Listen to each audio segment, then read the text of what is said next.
things like eating, drinking, and breathing come naturally to us. We repeat these actions so often that we do them without thinking. So it's hard to imagine that we're not doing these things like we should. Here are 10 everyday things that many of us are doing wrong. Breaking in new shoes. After buying new shoes, many of us will don them at home while we torture ourselves trying to break them in. This common method is not only long, but it can be incredibly painful. Instead, we should wear a thick pair of socks prior to donning our new kicks and slipping them on. Then, all that's needed is a warm hairdryer. Aiming the hot air at your new shoes, begin by wiggling your toes and moving those feet around. Concentrating the heat on tighter spots on the shoes will help loosen them up quickly and painlessly. Keep the socks on until the shoes have cooled before trying them out. Toothbrushing. Like the commercials say, bad breath isn't sexy. Oral hygiene has certainly improved over the years, but it's another example of overdoing in today's society. Dentists tell us we should be brushing our teeth at least twice a day and floss to battle cavities and gingivitis. While flossing is still recommended as it removes bacteria and food particles from between the teeth, apparently brushing too often may be causing more harm than good. Eating food that is high in acidity can soften the tooth enamel, and brushing right after can strip that enamel and leave them vulnerable. Being productive. Contrary to popular belief, it is actually impossible to truly multitask. While it may seem productive, it actually causes a constant low-level distraction that keeps us from being truly productive. The best way to remain productive is to focus on one task at a time, taking short breaks to refocus. Our brains need time to relax between tasks in order to function at an optimal level. Working intensely for 30 minutes, then taking a 10-minute break has been proven to be the most effective method. Sleeping. Nowadays, it seems like the majority of people suffer with issues revolving around sleep. Falling asleep, staying asleep, or not feeling well rested after sleep are all pretty common problems. We're told that we need at least 8 hours of sleep per night, but the issue is that we're not meant to have it all at once. Before the creation of artificial light, people would go to bed earlier and sleep for 3 to 5 hours, wake up for a few hours, then sleep again. Our bodies still want to use that natural sleep cycle, but artificial daylight and standardized work hours no longer allow for it, leaving people groggy and fatigued. Peeling potatoes.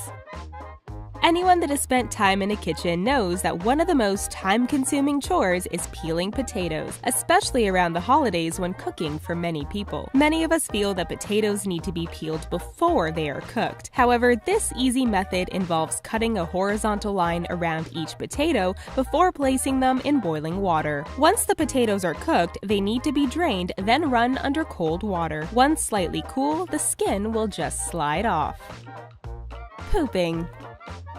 While it may be hard to believe that doing something as natural as pooping has a right and wrong way, it's true. We've enjoyed the comforts of indoor plumbing since the early 19th century when sitting toilets became more commonplace. While more convenient, these types of toilets are actually set at an inappropriate height, which can lead a person to develop hemorrhoids and intestinal disease over time. According to proctologists, sitting down to defecate actually makes pooping more difficult. The most comfortable and effective way to poop is by squatting, either using a specialty toilet or a footstool while seated on a standard Western toilet. Remember, humans once pooped while squatting in the woods, and it is how our bodies prefer to be positioned.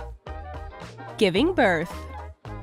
When giving birth, women are instructed to lay on their backs with their legs up while doctors and nurses yell push. However, according to several studies, this is actually one of the worst positions for giving birth. The practice was adopted by doctors to give them easier access to their patients, but it has come with risks. It can be harmful to both mother and baby as the baby is fighting against gravity, and it increases the risk of vaginal tearing. Studies show that allowing women to move around and find the position that feels most comfortable to them is the best method, especially if they are in a squatting position, as it opens the pelvis by nearly 10%.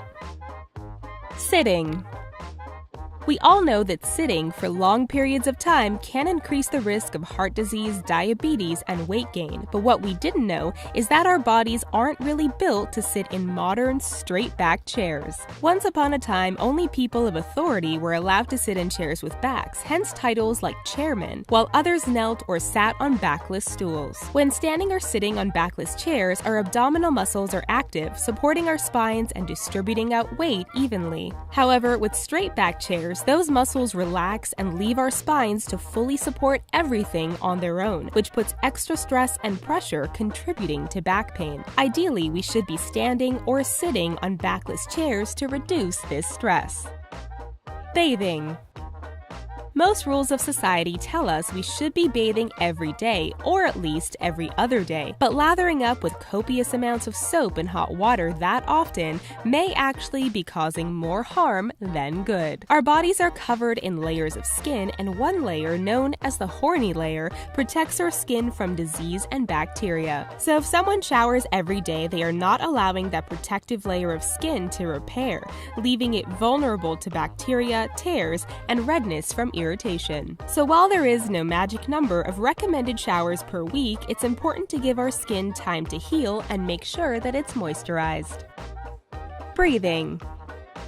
How can we get something like breathing wrong? Chances are, unless it's brought up, most people don't even think about the fact that they are breathing. Take a conscious breath right now. Most of us probably lifted our shoulders ever so slightly and puffed up our chests a little before the breath was released. Seems natural since our lungs are located in our chests. As it turns out, we should be breathing from a little lower down. The diaphragm, which rests under the lungs and sits closer to the stomach, aids in breathing. But since many of us breathe from higher in our chests, we are only using half of our lungs. This causes us to breathe more rapidly, which can cause fatigue and headaches. It is possible to retrain our brains to breathe from our abdomens, it just takes practice. How many of these are you doing wrong? Head on over to the comments and let us know. Please give this video a thumbs up if you enjoyed it, and don't forget to check out The Richest Daily for more amazing videos you don't want to miss. Thanks for watching!